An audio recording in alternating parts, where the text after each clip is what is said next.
taxes, anything. You never know. Yeah.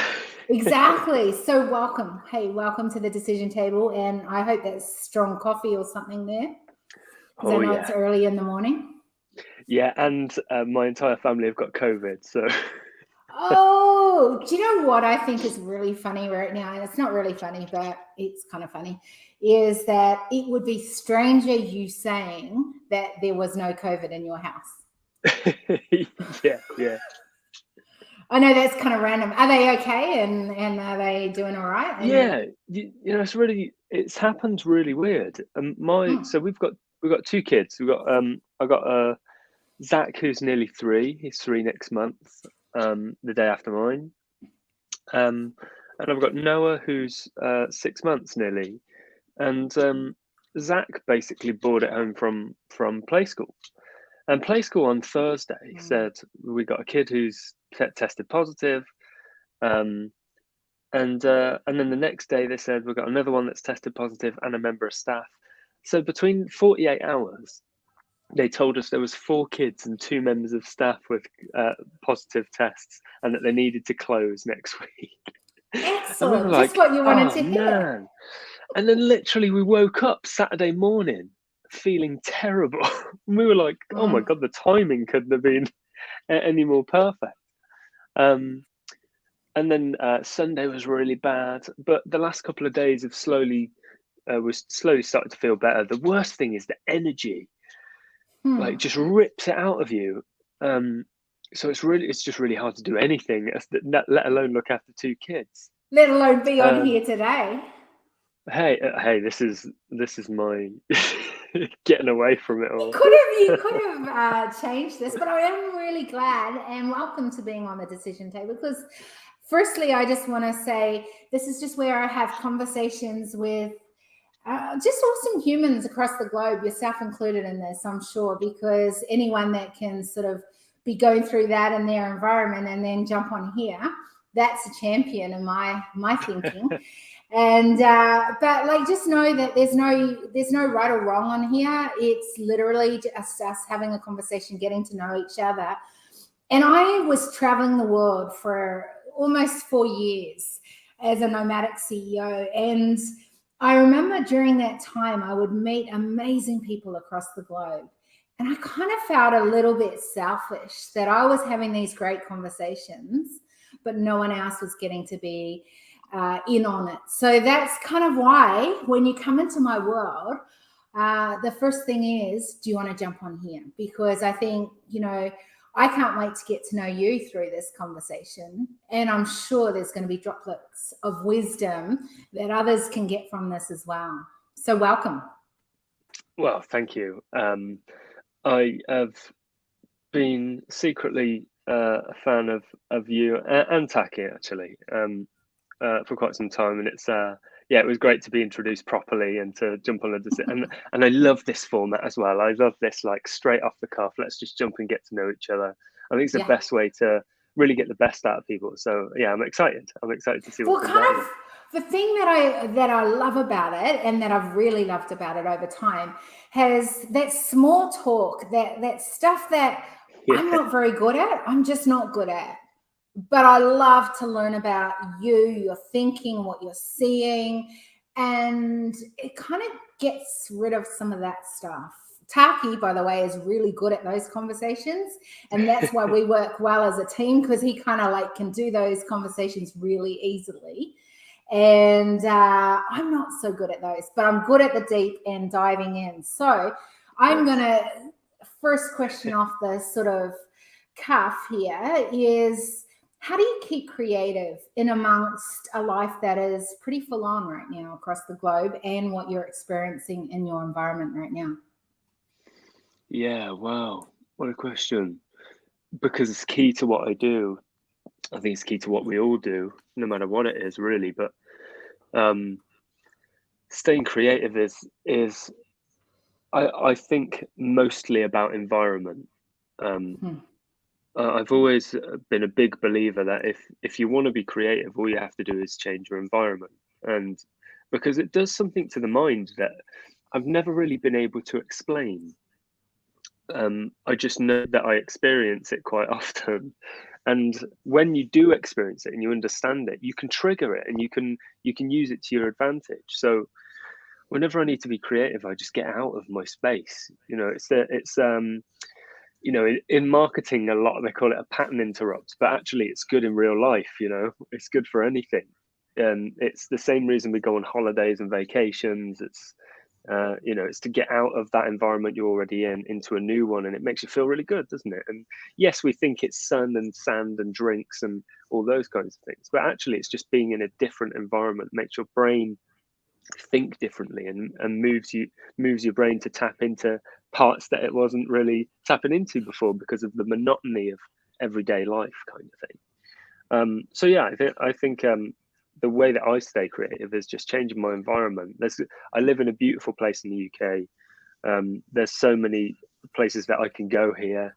It doesn't have to be extravagant, it doesn't have to be paid. I live near lakes, so I can go near a lake, or I can go to a building that is empty, or the standard coffee shop kind of thing. But just changing your environment, I think, really, really helps creativity. Which is, by the way, easy and awesome when the world is open, when there's things that don't hold you back from moving or changing your environment. So how do you do that, or how have you done that in amongst times when we haven't been able to go out to the lake or to other places? How have you kept that going? I'm fairly lucky in the sense that well, actually not anymore, but I used to have a spare room in a house that I could use as a space. And instead of changing the environment, changing the room as the environment, I'd change the environment in the room. Love that. Things like scents and smells and things that you can touch and things that you can see and things that you can hear, playing with the senses a little bit. So you can almost create, actually, I've got a really good example or case study of this. So I actually have a client that has a gym, and it's the only one of its kind in the UK at the minute. So it's a gym that you can book yourself for 60 minutes on your own. So it's all for you. And the original idea, when we were pushing around ideas for what this would look like in the future, what he said was that he would want people to set their environment in the app. So when they entered the building, it would change to what they wanted it to be. So it would be the right temperature. It'd have the right lighting. It would play their favorite playlist, and it would get them in that environment to work out, because they knew that they performed best in that way when they had the right music and the right temperature and all the things. Love it. So I almost try to recreate something like that in my own office or my own personal space. So I would change the music, change the light, light a candle, whatever I needed to do. And all of a sudden it would become a relaxing space where I could read or where I could draw. And then when the candle was blown out and the window was open and the fresh air was coming in, that was time to get to work. So I think we can change, even though we are stuck sometimes in a secluded room. I think we can still change our environment in that micro way, I guess. It's so cool hearing someone else do this. I've done this a lot over time. And I think it's because when I was traveling, I also often got the second option of the cool spaces for an office space in amongst all of our travel. And I'm kind of like you, that I like to be creative in the way that I like to, like I'm one of those chicks that have the oil going behind, and, because I love that smell. And I've got, like, over here on the other side of this table, I've got like this spare space. I've got my post-it notes, my colored pencils. I've got, like, there's no screens over there. It's just my creative space. And I've got like this big white, pad thing to write on or draw on or whatever on.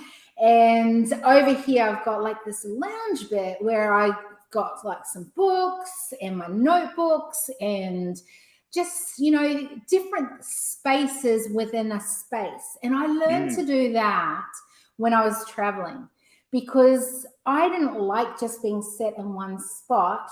And we were doing a lot of, Zooms because you couldn't, like that was even before sort of everyone else was doing Zooms, but because we were traveling, so we weren't necessarily face to face with groups, we were doing it online already. And so I kind of got into that space where I learned how to create a space and have a different feeling, emotion, a thought. I like the fact that I can sort of change state in the different spaces. And because of that, it creates that opportunity for different outcomes. How, I think about that, and I think about my morning routine. And one of the important things about my morning routine is to go out into sort of nature for a walk. And yes, it's for the physical as well. Don't get me wrong, it totally is for that. And it's for, one of the things I like doing is like getting the senses happening. So I began to take photos really a lot when I was out. And the reason being was I wanted to capture a moment. And so I would see something and then I'd capture that. And then later when I was feeling like, oh, this is like sucky, I'm at the table, I'm working away, and then I'd look at that photo and I'd remember that moment. And things like, often I won't even listen to a podcast, I won't listen to anything in headphones because I'm trying to listen to the animals or the sound of the water. And it's to get the senses happening because I wanted to be more aware in my work. So I figured if I started my day off, it would get those senses happening, and it makes me more creative as well. What about you? Yeah. What's your sort of things that trigger your senses? I think you're right. I think getting outside in nature, no matter where you are, I think you could be in a city and you could still walk around and you could still use your senses, but you do. I always find that you do have to do it intentionally. You can't really use it as use like walking in nature as a tool unless you're intentional about the senses. Because I remember hearing before about morning routines and what to do, and it's suggestions, and it says to get out in nature, and I thought, yeah, I'll do that. I live in a beautiful area, like lakes around, and like wildlife is beautiful. So I'll just go for a walk in the morning. Then you go for a walk in the morning, nothing really happens. You're concentrating on your steps, or how far you've gone, or do you need to get home yet, or So you have to be really intentional about being mindful in the process that you are getting out in nature, you are going to use your senses, let your mind wander and look for things and listen for things and smell things. So yeah, I'm the same as you. I love to get out in nature, close to water most of the time, if I can, just for the noise and the feeling of being close to water. I think is really nice. But yeah, I do think you have to be intentional with it. Because there's no. I think there's something in the mind linking the image that you take. So do you find that it does take you back there? So you take an image and then you've been very intentional about what you're hearing and what you're smelling and what you're seeing. So when you see the picture later on, it almost brings it back to you, that sense of calm or what you felt at the time. Is that the intention with it? It's totally the intention. And it's that moment of, I'm such a visual person. And like if I see this amazing sunset or sunrise, then I'll take that photo and I just go, I remember how I felt in that moment. I remember what I was thinking in that moment. Or I might have been I love design. I'm a real sort of lost in design with creative stuff. And probably in another lifetime, I would have got into design a little bit more in my life. But I really, like I like going to, say in Japan, when they have like these crazy ass museums and art, and I like seeing through a different angle. And at one time, all I did was take photos on an angle. So the thing that caught me when you came on the screen was that you're up in the roof, you've got like these two, like an angle like that. So to me, that's like, okay, I like that. That's a little different. It's a little disruptive in my brain. And I see things through the lens at a different angle, at a little different way. And I think bringing it back into my work, what I've done is I've looked through different lenses and had different people at the table. And because of that, I can see things that people don't often see. So when I'm seeing it through the camera, I'm seeing something from a whole different perspective. And I love seeing that because it makes me think out of the box. It reminds me to go, well, if I hadn't looked up there and seen that out of my corner of my eye and then captured it, I would have missed it. It's almost like watching a movie over and It's over and always seeing like something watching different. a movie. Yeah, it's like, you know, when you watch a movie and you're like, how did I not see that the first time I watched it? And that, like, you catch different things every time. I remember the first time I watched Fight Club, and you don't see the flashes on the screen of like the face or whatever. And then the second and third time you see it a little bit more. And once you watched it like 5 or 6 times, you can see exactly where they're showing up, you know? Yeah, so it almost feels a little bit like that. So here's the thing, right? If we're having conversations, how do we make sure that we are catching those things that we often miss? How do we look through a different lens and get a different perspective? Do you feel we're doing that well as a human race? That's a really good question. There's one thing having, you know, our own points of view and sharing our points of view. There is another thing in how we communicate our points of view, I think. We're constantly having these conversations, most of which need to happen. So they do need to happen. But we are in this age where information is so readily available, so readily editable, so readily, you know, uploaded, downloaded, or thrown in the bin, that that we often get caught in the way it's communicated, and we can lose the message a little bit, I think. So I think the conversations are happening, and I think we are starting. We've got so much resource to see things from different angles. Number one, we have to.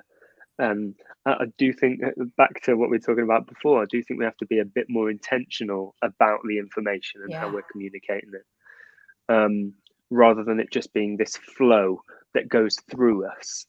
You know, there are people in the world, and I think, you know, I'm making assumptions, but I think this is the majority. There are people in the world that wake up in the morning and the first thing they do is turn on the TV or the radio to listen to what's going on around the world every day. And you're listening to it from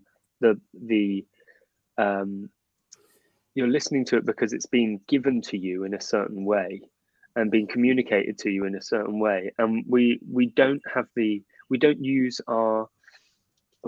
this, and we don't go out and challenge the information or think about it being communicated in different ways or anything like that. So I do just think information is just it's everywhere, isn't it?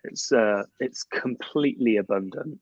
And whereas we would talk about abundance in a really positive way most of the time, I think with information it's probably the other way. So we have to be a bit more intentional about the information we do consume, and even when we consume it, how we then digest it and how we challenge it. Yeah, so I think that's probably a really important thing when we're talking about different perspectives and conversations. Yeah, I think you bring up a really good point, and something that I'm often talking about, and that's the way we're communicating. I think we've known a word, we've known something that we've seen, we've had a conversation. And that's one of the reasons, by the way, as soon as you come on, I want to go live. Because otherwise I might look at you, start thinking, oh, he's going to be like this, he's going to sound like that, this is what he's going to talk about. And I'll start building a conversation around that. Why I like to go live straight away without doing any of that is it doesn't give me the chance to start using some of the lenses that maybe I would use if I had time talking to you beforehand and getting to know you. Yeah, and do you know, I don't think if you did come to the call and you did make an initial judgment and that led you, I don't think anyone could blame you for it. I don't think it's like I don't think anyone would think bad of you for doing that. We do it as human beings. That's what we do. And actually, I think the fact that, you know, the minute I showed up, you went live, is actually you being intentional about, I don't want to have these judgments because they come to us naturally as humans. So that's you intentionally saying, maybe like, I don't want to have that judgment. So let's go live and let's just get on with it. And totally me being it'll bypass my brain. Yeah. Yes, yeah. Exactly. But I wonder how often we're doing that in conversations, or I'm wondering if we did do that, would it change the conversations we're having? So yeah, I love the fact that you said, I don't blame you if you did do that. But I think that's kind of the old approach. And I talk about old approach and new approach a lot. And I think the old approach is that we have assumptions. We have communicated certain words and we have perspectives from it. And the way that we process data, which you just talked about before, and I want to deep dive into that more, is an interesting concept because it has been sort of systemized, or, you know, there's been archaic sort of levels of thinking that has got us to how we process that or don't process it. Or in lots of ways, we have been taught not to think for ourselves, because if we thought for ourselves, that would be disruptive, and then that would probably cause a few problems across the board. So, you know, there's a lot in place. There's a lot of things that have, you know, meant that we have, I don't know that we've had the skills or resources or the tools to be able to do it differently. But I think, and this is purely through the work that I continue to do, but I've done for years as well, and the data that I've been collecting over having these conversations, that there actually is a time now that many are seeing they don't want it to continue the same way. And the only way I can see that changing is if we're willing to, you know, take a new approach, communicate in a different way, have different perspectives, maybe use different tools or resources. Any thoughts, insights around that?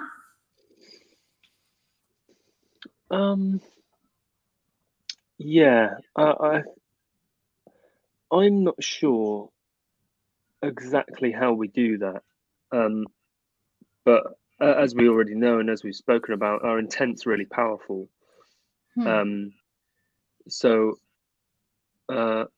maybe just, I think challenging is probably the word that comes to mind straight away.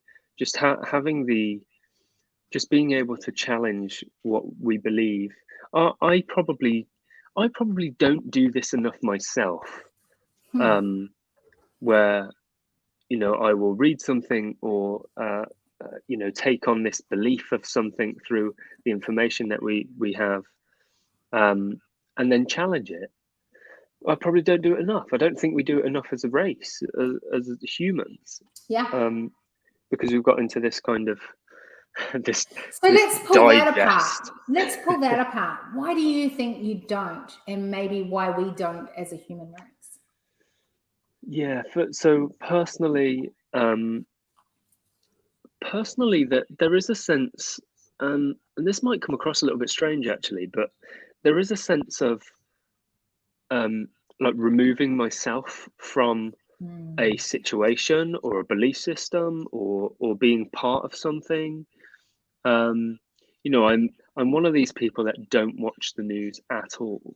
So all of my information is either intentional or passive completely. Which means that I'm physically going out to look for the information, or it's completely passive in that I scroll past something on Facebook and I'm like, what? And that's it, gone. That's you know? extremes. Yeah, exactly. So for me to then challenge something, I would more likely be challenging something that I've intentionally gone to look for than that I've passively found.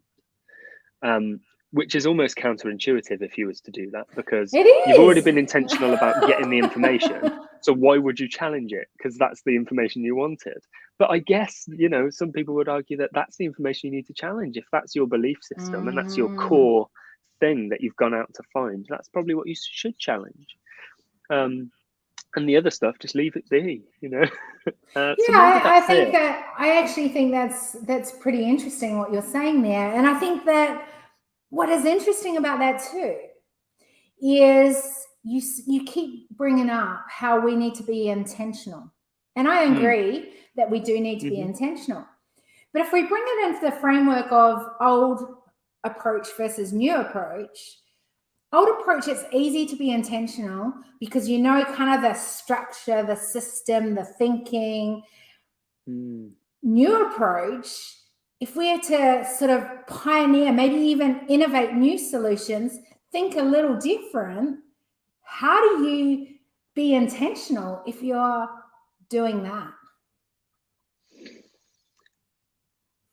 Exactly what this is. You involve other people. I hate conflict. I'm one of these personality types that will shy away from conflict at every opportunity. Don't you reckon, though, most people are in that situation? Yeah. I don't like conflict either. People go to me, I don't think anyone does. Yeah. To stir up things. And I said, no, I actually love solutions. Yeah. So I think, I hate conflict. So I try and shy away from it. But what I've learned to do over the years is I've learned to invite it from the beginning, and it becomes much more comfortable. So I will have a belief about a certain thing, and we will get into a conversation, and I will openly tell someone, look, I'm not really one for conflict, but this I'm passionate about, and I'm interested in other points of view, and I'm willing to be challenged. And it almost gives permission for people to ask questions and dig a little bit deeper. And I'm passively kind of doing it now to you. I love it. And that is how I've kind of overcome. But I'm also confused. I really seriously are confused, because here's the thing. On one hand, you say, I don't like confrontation. On the other hand, you say, I like challenge. On one hand, you like intentional. On the other side, you like passive. I feel like these are extremes. Yeah. What is it that's connecting you to go from one extreme? Or is it the fact that the extreme gives you safety because you don't need to connect those two things? I don't know. I question that. And that's where the confusion's coming in my brain now. Do you know, Kiri, I think you've hit a really good point there. It's possibly two things. It's possibly a security blanket. If these two things are so far apart and I can sit in the middle, it almost gives me the freedom to go black and white at any time. And the other side of it is, I think it's possibly something to do with balance as well. If I was to sit in the middle of those things or go one way or the other, I would almost feel locked in to a particular way of being or a particular way of doing or whatever it is. Sitting in the middle of these two polar opposites almost gives me a little bit of balance, where depending on the circumstance or the situation, I can be like, no, I can be a bit passive about this, or I can be very, very intentional and about this over here. So I guess I feel that it gives me balance and flexibility in the way I approach things, which I think that's okay. I think that could work for me pretty well. Well, it has so far, and I didn't even realize I was doing it. Here's the thing. So I think it works. No, you're fine. I love it. And here's the thing. You're not the only one that does this, right? So it's great. The more insights we get on this conversation, the more maybe others may relate to that and go, yeah, I so relate to that. What I find interesting about it is that I think that when you tend to do it this way, that you could go one way, you could go that way. You don't want to be locked in. And this may challenge you. This may be confrontational. I'm going to say it anyway. That I think that there's no ownership to a decision either way. And when we take ownership, then a change can happen.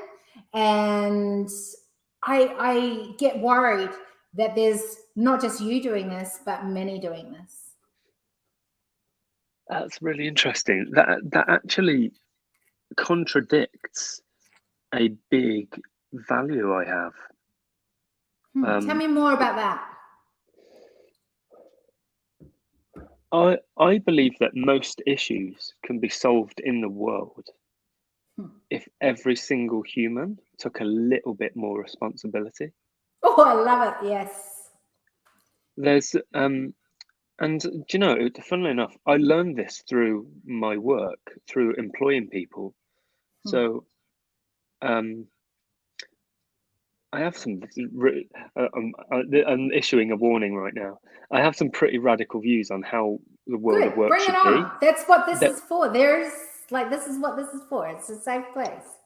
I get this funny feeling that you're actually going to agree with me on this.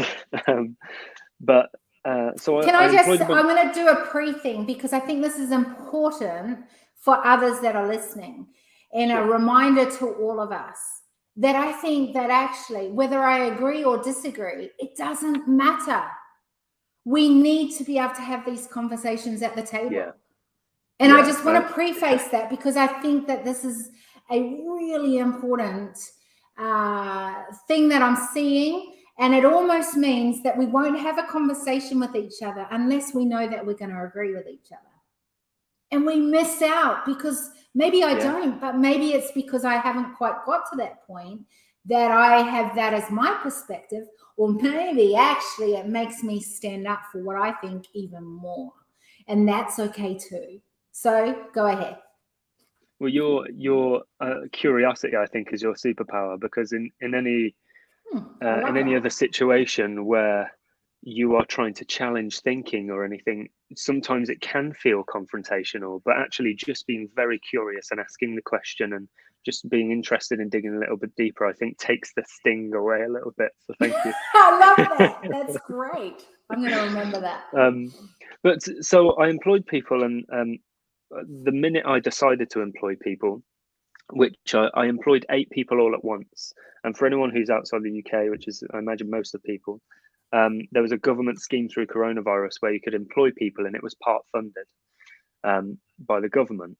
So I employed 8 people. It was funded for 6 months, and it was almost like a work placement for young people. So it was specifically for young people. So I took on 8 people, and I immediately got very interested in leadership and how to run a business and how to run teams and all these different things. And I came across 2 things. One of them was a way to hold meetings and be productive in meetings and make sure that they were productive for everyone. The other one, which was more interesting, is the way that we run our business, which is based on the history of our working lives. So if you think back to the industrial age, people were just like whipped to work. The working conditions were terrible. In the UK, there was a lot of mining, coal mining, and a lot of industrial steelworks and jewelry and all that kind of stuff. And so over time, they started getting children involved.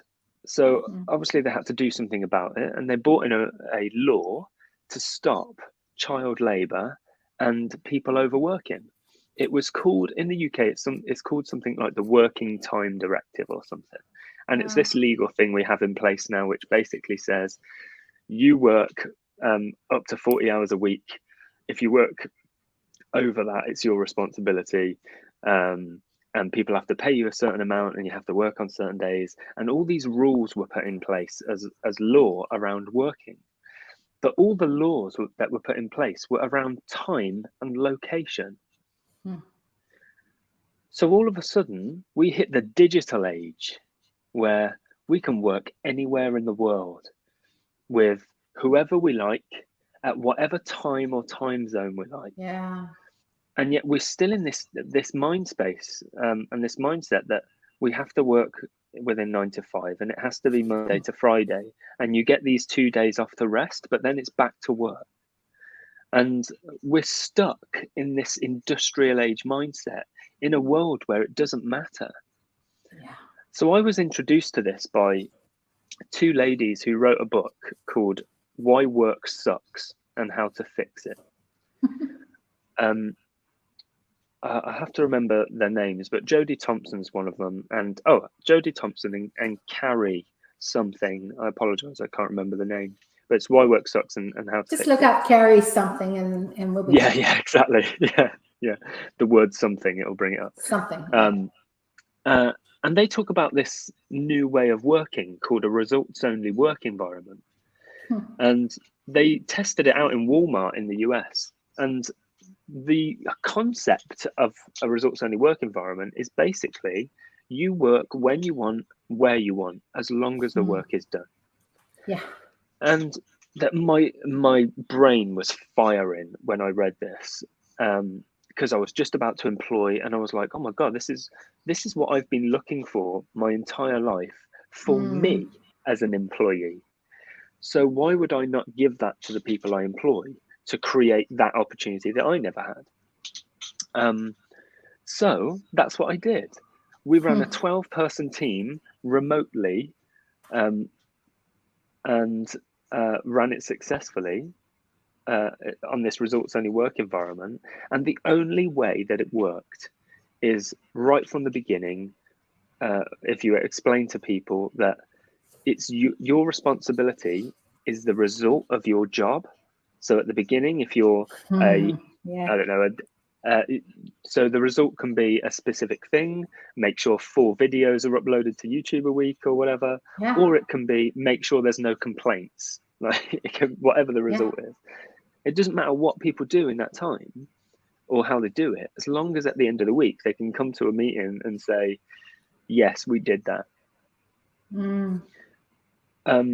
So this, and I was introduced to this idea that actually all it takes is for people to just take a bit of responsibility, and it would change the whole way that we work, the way that we live.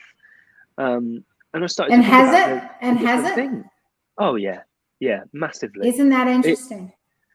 And so every time I see something now, whether it's a conversation, it's a thing that's happening, it's a political thing, or my brain keeps going, oh, if only they took I'm almost like a parent now to everyone. Oh, if you just took a bit more responsibility, it might have gone a bit better, But yeah, that's fascinated me over the last couple of years. So can I just take that example? Because I love that, right? Like, and to be honest, I think it's a phenomenal model of a way in which we can now do a new approach to going forward.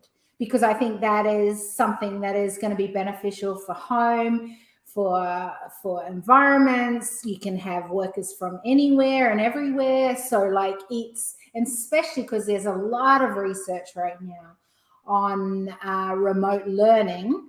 And so that doesn't mean that you're going to be literally in the same country, in the same office, in the same space. So it changes the whole directory of how we turn up in our workspace. But, there is a but to this right now. That's great that you're doing that with your team, and it's one example. My question to you is, are you doing that? Because like I just heard you say just then, was like, I kind of like became the parent going, what if you took more responsibility? What if you did this? And by the way, this is not at you, because I had to do the same thing on this.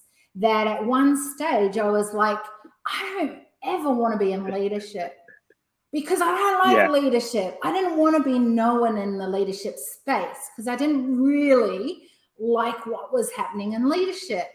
And I would see leaders doing these things and running these organizations and companies and movements. And I'd go, what are they doing? What is, like, if only they did. And then I realized what am I owning?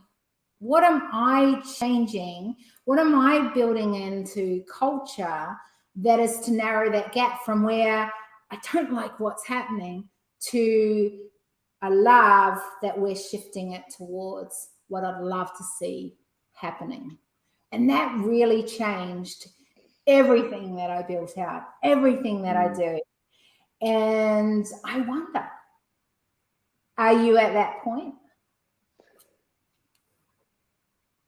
Yes, although I have been caught out. Tell me more about that. Like, what do you mean by yes, but I have been caught out?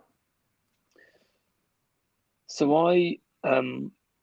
back to intent, I was very intentional about implementing this thing. And I wanted to make sure it was running in the business, and then I wanted to see it, and then I wanted to see what happened. What happened in the process is I realized in my home life there were times where I wasn't taking responsibility, and I only realized because I had done this thing in the business, else I wouldn't have realized it.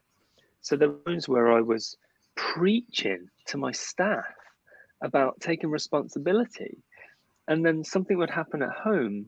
Maybe I'd had a hard day with the kids or at work, and then my wife's had a hard day with the kids, and I come home and she's like, can you just help out with this? And I'm like, oh, I'm tired, Yeah. And I realized in that moment, like, you're not doing it. You're not taking responsibility. Like, get your ideas together. And it acted as a bit of a trigger for me, because every time something would happen, I would tell myself, that's not you taking responsibility. And it stings. Wow. It stings. But after a few times you get to realize and you get into a pattern. There's still times now where I do it, and it acts as kind of a reminder, I guess, that I need to change something or I need to do something else. So yes, it has happened for me, and I'm putting it into action all the time. But we're not perfect, and we can't do it exactly right every time. But just purely the fact that it acts as a reminder now is enough for me.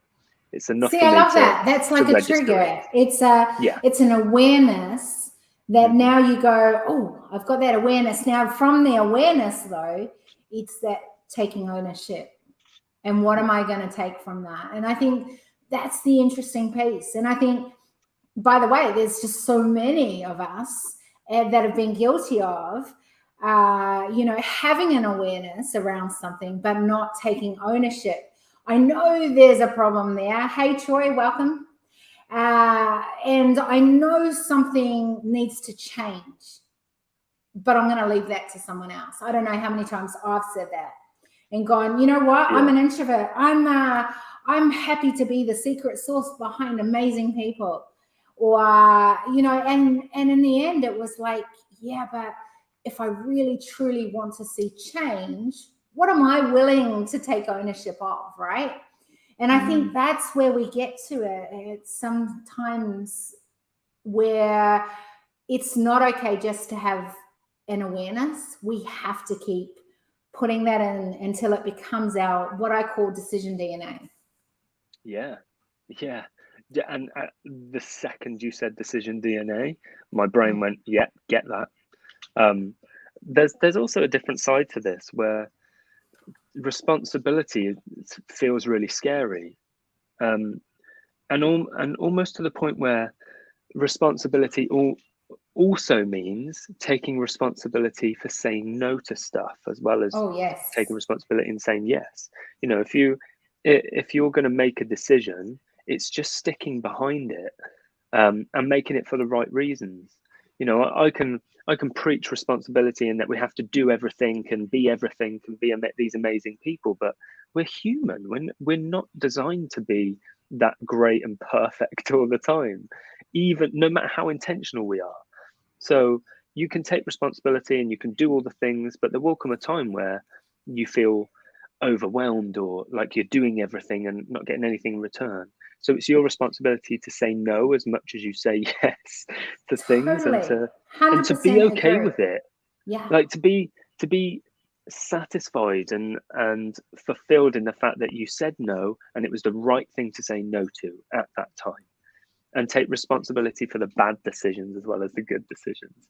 But see, here's the thing. Like I interrupt on this one because I think that it brings a great point into the old approach, new approach, that, you know, maybe the part of the new approach is that we are okay to be evolving, that it's okay not to have it all sorted at the table. And in fact, what we're bringing to the table is kind of some of these messes at times so that we can work out, because maybe someone else at the table actually has some ways they've worked it out that could make it more effective so you don't make that mistake again, right? Yeah. And I think when we just come with perfection, when we just come when we're all got it right, we're actually setting people up to fail, because part of the learning, part of the evolving, part of the journey is the fact that we're not perfect, is the fact that maybe there's more learning to do. I don't know, if the day happens that I feel like I know everything, that is the day that I'm passing away. Like literally, yeah. right? I'm done. Because I'm done. Just Yeah. kill me now, right? Like seriously, because part of what I love in life, and one of the reasons I love to travel, was because I was so immersed in different cultures that I had to learn. Yeah. I had to gain new insights. And guess what? From that, I was a much more effective in what I did, whether personally, whether as a mama, whether as a businesswoman, whatever it was. I was much more and had much more value to add to the table. And I think the day that we think that having perfection, doing it, and this is again the old principles was, or the old approach to me was things like, here's the 3 principles to live a perfect life, right? Do this and you will have it all sorted. Well, we have been built in many of our systems and many of our thinkings that this is the way to do it going forward. And I think that this is where I'd love for us to, you know, disrupt this, sort of pattern and go, actually, Danny, you don't have it all right, but nor do I. But what are you learning, and what can I share from what I'm learning? And then what are we taking? And that's what these conversations are about, right? Yeah, you've just reminded me of something that could almost act as a bit of a case example, I guess, of this learning. That and you're gonna have to bear with me because this is I'll this is bear a bit with you. it might seem like a strange example, but in the UK, there's a TV show at the minute that's it's one of these experimental relationship kind of shows, a little bit like Married at First Sight, a little bit like Love Island, and they basically put 10 single guys and girls in a big villa in Spain with 10 single Spanish guys and girls. The twist on it is they can't speak English and they can't speak Spanish. Wow. So they have to learn and to communicate. they're expected to communicate and build a relationship, a romantic relationship with these people. So it doesn't. So at this point, it doesn't matter if you're a bad boy, or whatever. You have a particular lifestyle or an amount of money, or you do a certain job, or you have a certain family, or there's no prejudices whatsoever. Wow. Because every single person is focused on, how do I make a connection with this human?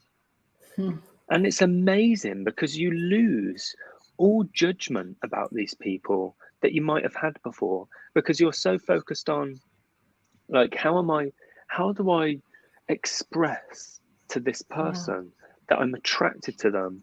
And even though we can't speak the same language, there is this like chemistry that. Mind you, here's the thing: you could just strip off your clothes. I think that would give us. Yeah. Oh, sorry, I just could not have that. Let me give you a clue. Yeah. Sorry, that was Go for it. Keep going. Yeah, but what a fascinating experiment to do. Like, how do we communicate better as humans? Well, why don't you stick people in a room that can't talk to each other? Because and But it's isn't funny. that politicians? Isn't that like, well, Yeah, you could say that. Yeah, how do you? Yeah, you're basically sticking a country in a room with a politician, and no one can understand each other. Yeah, yeah. So, but it's just fascinating. It's really fascinating to watch these people communicate and notice how they don't need to talk because they get so much from their body language because they're having conversations and they're nodding with each other. yeah, And I'm thinking, there must be some understanding there. There must be something that you're picking up from the other person. And I did like it's more than just verbal, isn't it? It's the you can tell when someone's a little bit uptight or nervous or whatever. You can read it in body language, and even if you're not, you know, trained in reading body language, we can feel it, we can smell it. yeah, So yeah. yeah, it's really fascinating to watch that, and I thought it tied into what you were saying. No, I A bit love of an that. And example. one of the reasons, by the way, that I have it on the visual is because even though we put this into a podcast later, is that I want to see you. I want to connect with you as a human being, not just this voice on the other end. And I actually did one podcast last year and it was just audio, and it's actually a good friend of mine as well. But I have to tell you, it was the hardest podcast ever I'd ever done. And the reason was because it wasn't face to face like this. I love to interact. I love to, when I'm working with people, I'll often say to you, there's times when I'm just direct and I advise. There's other times I actually am very quiet and I'll just let you talk. And I want to hear what's coming, what you're thinking, where you're going with this. And it's not because I've got nothing to say, it's because I'm really curious to hear what you've got to say. Yeah. And I think that's the thing that I love about the visual is you might say something with your words, but your face can often say something different. And, when we don't have those cues, again, then our awareness isn't there. So I really love that visual thing. Here's a couple of things, because I do want to wind up at some stage, although I think we could keep talking for a long time, is that one of the things that I wrote it here because if you are a pioneer, how do you stand out and eliminate the competition? Because you say in your marketing that how whatever it was to stand out and eliminate the competition. And I was thinking about that and thinking, but when I'm doing a new approach, when I'm pioneering something that's not so known, you don't necessarily have all the data to pull on. How do you just stand out? How do you eliminate the competition? And I know this is kind of a total twist, but I really would love an answer to that. I think we often think that standing out from the competition, there is a single thing that allows that to happen. So we often shift to this thought that what's the thing that I can find that makes me different? What's that one thing that I can find that makes me different? And the truth is that if it's a one thing, it means that it's everywhere. Other people have it. So I don't think it's a one thing. I think how you stand out from the competition is your own unique combination of things. And that may be, it's common in the branding world that I'm in, where if people are doing like a brand strategy or a consultancy kind of role, they haven't thought of all this stuff themselves.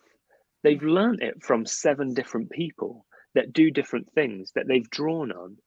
And they have this unique combination of things that they do that helps people get a specific result.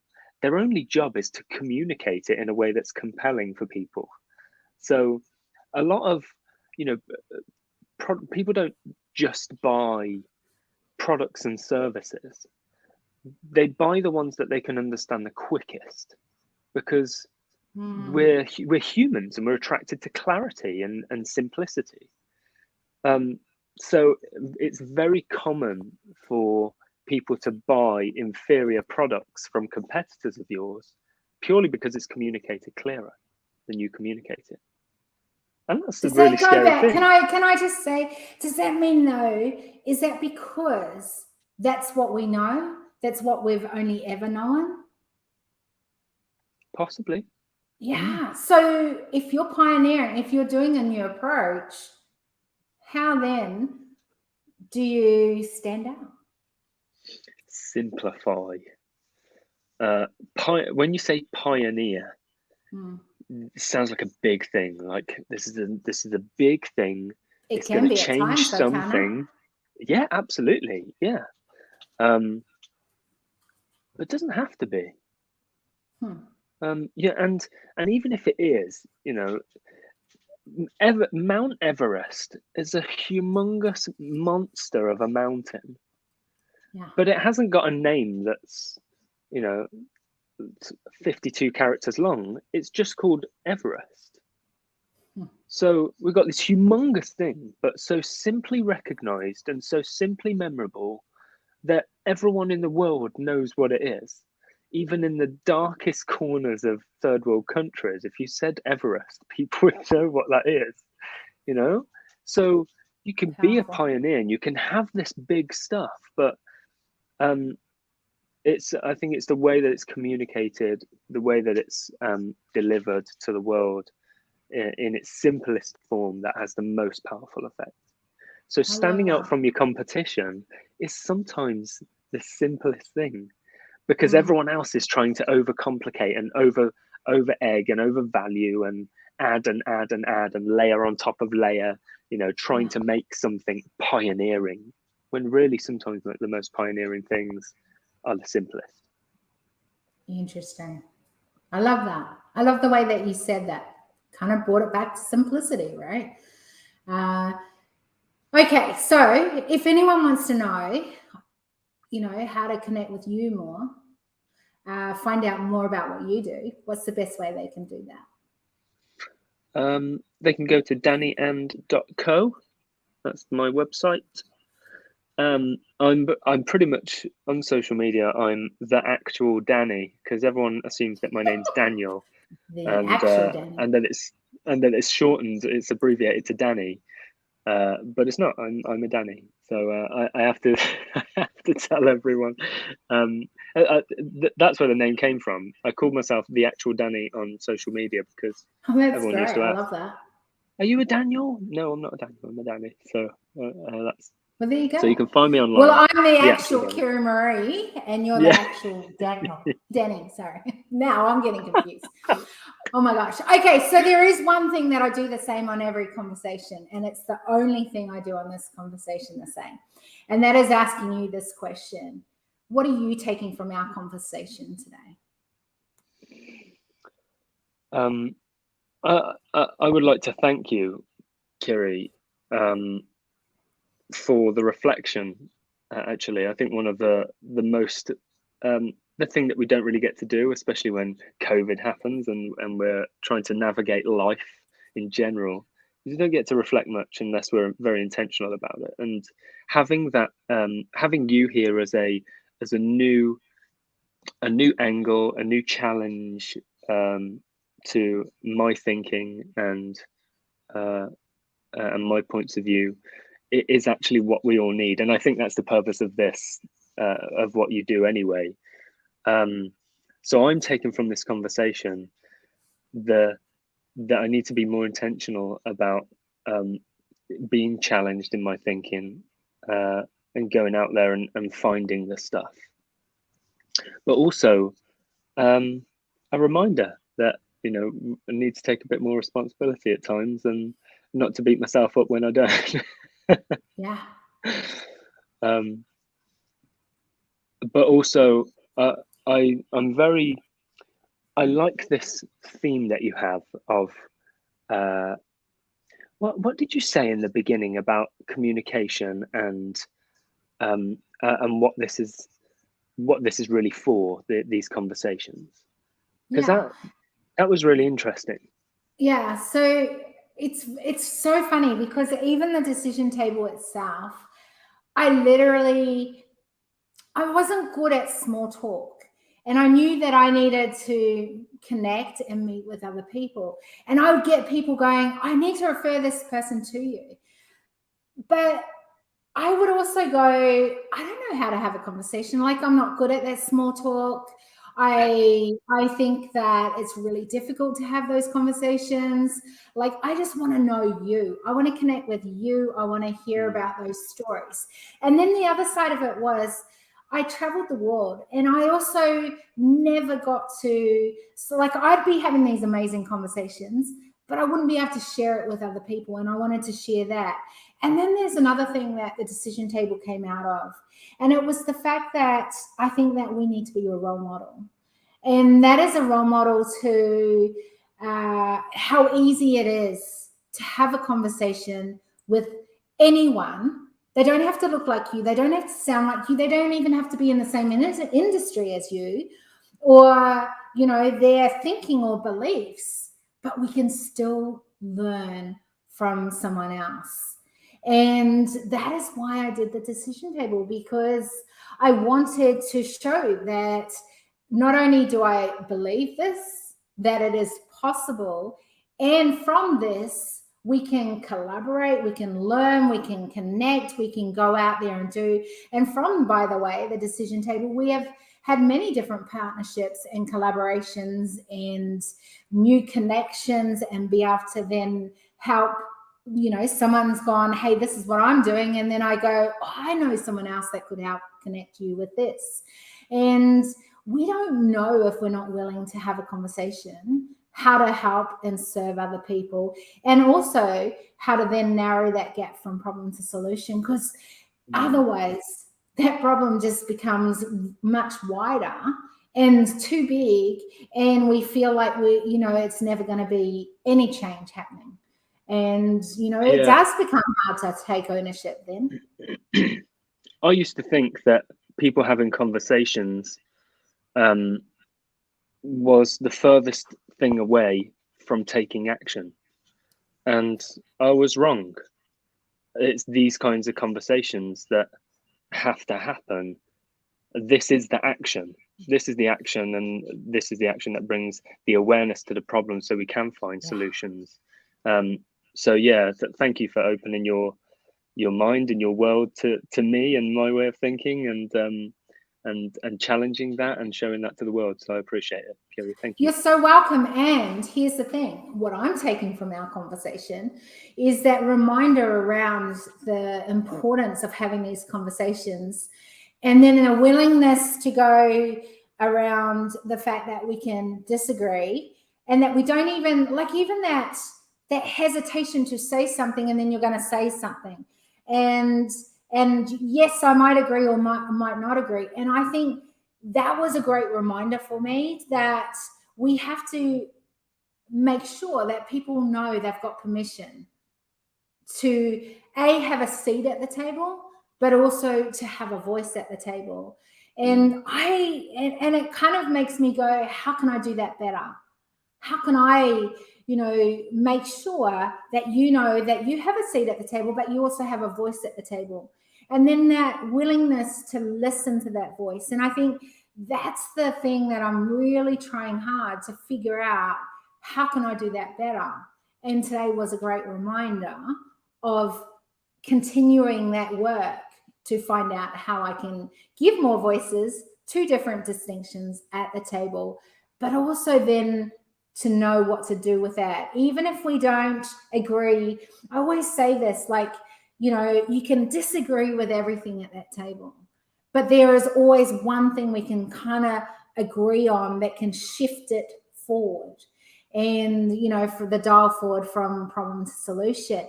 And I just think we have to be able to navigate that better in our conversations, and be able to give permission right from the start that that's okay to do.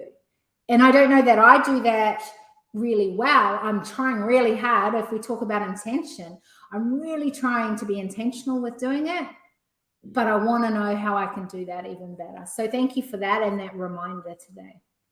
There was when we did team reviews with the team, I always used to say to them that there is always going to be a question that you think you shouldn't ask. And I'm telling you, it's probably the only question you should ask, because that is the only way that you're going to feel the permission to be able to ask the hard questions of what you want to know. Else you're going to be stuck with this thing in your head, and it's going to build up and it's going to build up. And, that sometimes the hardest question to ask is what you need to do. I love that. And it was good, it allowed people to open up and to ask the hard questions. So was there any question that I should have asked you that I didn't say? Oh, there's probably hundreds. I love that. There's so much. Well, we live in a world where there's so much to talk about and so much to tackle. I'm really proud that I've been on a bit of a journey the last few years of thinking about myself personally, but also my business in terms of impact instead of profit. And it's been a really big journey for me. And we started to publish an impact report, a little bit like B Corps do. Yeah. Yeah, that's just been really fulfilling. But the downside, I guess, it's not really a downside, but the kind of downside to that is that you all of a sudden become very aware of a lot of problems in the world. And you feel like, it's your responsibility to go and solve every single one of them. And you have to choose wisely and use your time wisely and prioritize. So that's been an interesting journey, but one that I've really enjoyed. But here's the thing that I would be saying in that is that I think that when we create an awareness, then we can take it back to what we're doing. And then what are we going to own from knowing that? And I think that doesn't mean that we're going to change the world. What it means is we can change the culture in our company, in our home, in how we turn up in the world. And that in turn is us adding value to humanity going forward. And I think if you do that, if I do that, if George down the road does that, Mary does it, Frank, whoever, then it actually does shift it, right? Yeah, and it exactly. shifts it in the right direction. I want to thank you for coming and being on here. I'm going to end the broadcast now, but don't run away because I just want to say goodbye to you. But thank you so much for being on today. Thank you, Kiri.